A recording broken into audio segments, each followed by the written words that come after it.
Let me ask this. Why does I-94 have to be an omnibus? Really, it's an 18-page bill. If we agree on all of these very minor measures, then why not start with the minor measures upon which we agree? Why is it loaded up like a shopping cart with measures with which a lot of people disagree? What do you think it's loaded up? We're going to get into transfers, right? Well, yes. I mean, the definition. I mean, I don't want to get into the weeds because we talked about this earlier. But yes, the definition of transfer is incredibly vague in the bill. So a couple of things about transfers on that. And one, this bill was modeled after Oregon and California, which have had... Being from California, it's worked beautifully. Which has had... hundreds of thousands of background checks, and there hasn't been one instance of somebody put in jail for a transfer.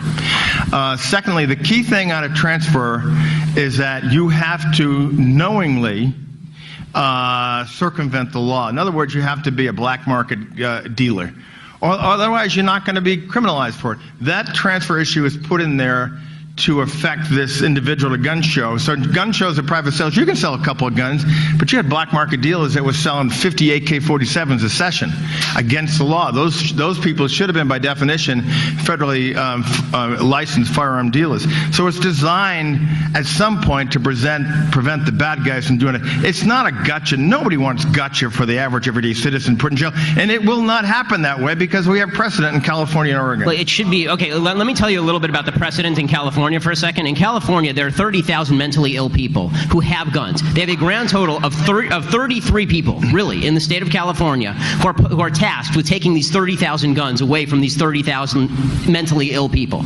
Okay, we're creating a system that is either not going to be enforced or it's going to be over-enforced. This idea, if we can just trust the government, then why aren't we just trusting the government to do the right thing now? I don't understand why a piece of legislation makes them better at what they do. I mean, the government is not very good at what they're doing now. Why does new wording make them not suck? Because part of the reason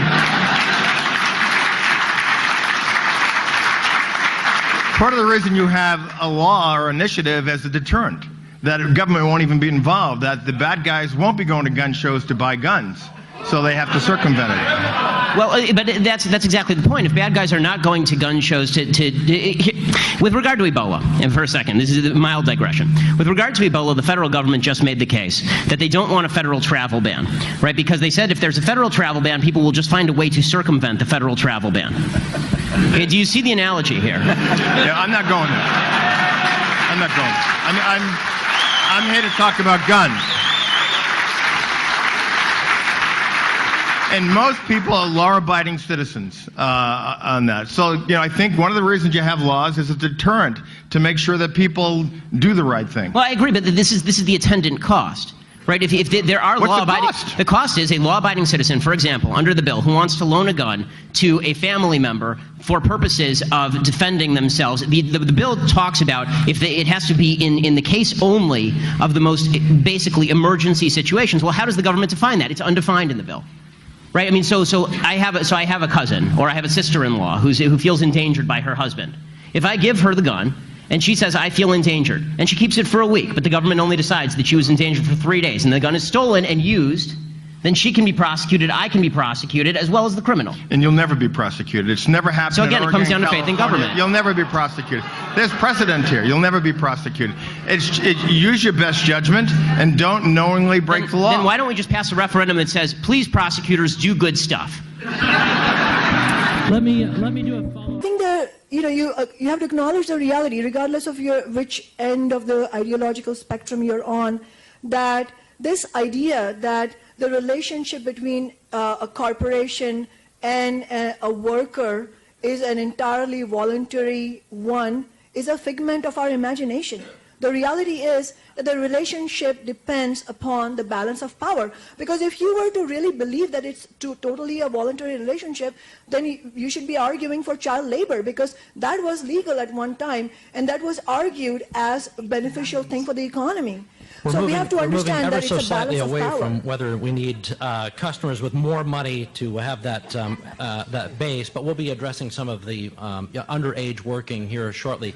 Ben, yeah, I mean, I'll refrain from talking about child labor, especially given the fact that the rationale for child labor laws is that children are incapable of consent, right? right? I mean, that's the rationale for Although child your labor child laws. did appear on television last night. She did, without her consent. But I will tell you that she immediately joined SAG-AFTRA. The rationale for child labor to be legal was that children are exploitable, more exploitable. That's why businesses wanted it, and people had to fight against it. Businesses may want it, but the fact is that the children are not capable of consent, which is why the legislation was appropriate from all ideological points of view. In terms of whether basically this trickle-up economics, this idea that if you pay people $15 an hour, it will help the general economy, it's evidencing a differential point of view with regard to how money is invested and what makes your life as a consumer better. The truth is that Mother Teresa did less good for the world than Bill Gates, as a general matter.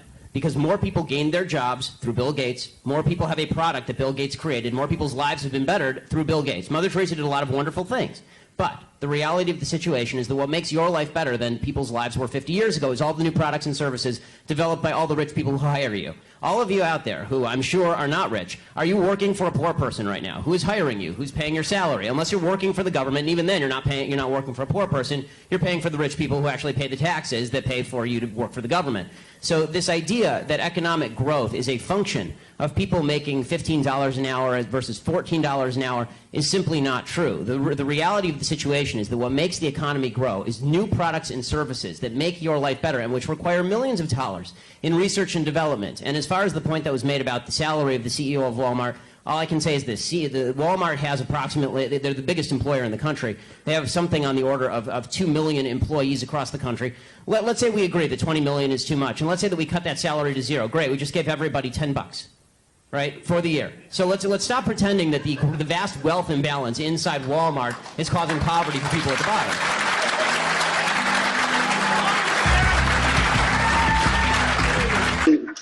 And when, you know what, explain to me. You explain to me why black kids aren't graduating high school. Explain that one to me.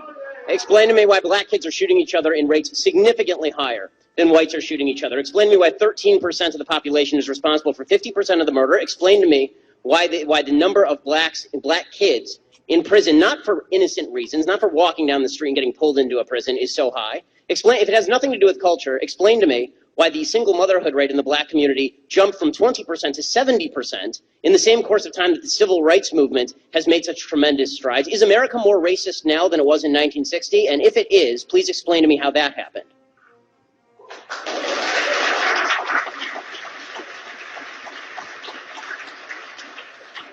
Anybody can jump in. It's an open mic there. But there has to be racism. You can't say there's no racism. Without evidence? No. I'm just saying that I don't know which animal. Maybe we're talking about dogs or something. I'm talking about human beings, and I'm like, human beings are most likely going to have racial prejudices. I'm just so sorry. I'm just so sorry. I don't know. I don't come. I come from planet Earth. Charles, I want to ask you a question. So your default is that when there is no evidence, racism is the deciding factor. That is no, I was not saying that.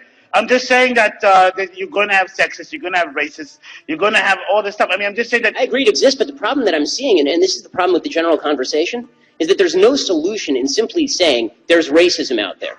How does that solve anything? I mean, when you talk about there's institutional racism, what does that mean? Show me a law that is racist in intent, and we will agree. Show me a police officer who commits a racist act like we saw in South Carolina, right, where a police officer shot a black man running away and it was obviously unjustified, and I will agree. But you need the idea that you can craft a narrative based on no racism because it just must be somewhere out there in the ether, that doesn't solve problems for anybody and creates more problems for people because now they grow up in a milieu and an environment where they are told that every obstacle they face is from some shadowy, nameless, faceless group who's out to get them simply because of the color of their skin. They'll never succeed in that environment.